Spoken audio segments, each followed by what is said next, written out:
44 servicemen and women now have a final resting place.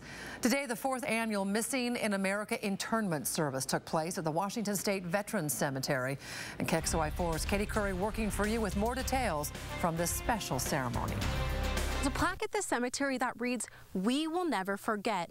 That is a perfect depiction of today's ceremony. Everybody, regardless of who you are, deserves a final resting place, and in particular, America's war heroes. The 44 servicemen and women honored today represent all 5 branches of military, some even serving in multiple branches.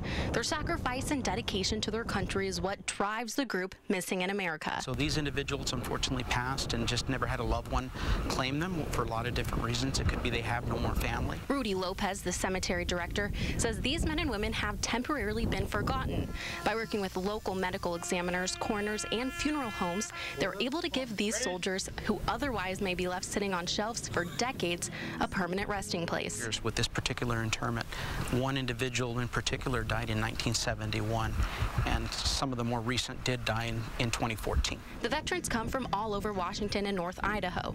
Doris Branson is one of the many from the Spokane area. Doris lived in Spokane from 1983 on, and she was extremely active in the community, loyal to the people of her friends, and she was a very caring person. Paul Fuchs had only known Doris a short time, but after learning she had been sitting on this shelf at Community Creation since November of last year, he knew he had to honor her. She's here today because she deserves to be here. Doris was a first lieutenant in the Army. She served in Korea. Doris didn't talk to her family in the days leading up to her death, and so there was no knowledge of her death. When Paul told her family of her passing, they knew the veteran cemetery is where she would want to be, resting eternally next to her military brothers and sisters. The Patriot Guard riders played a huge role in today's event. Now, one of them in particular, Bob Patrick, was responsible for finding 34 veterans.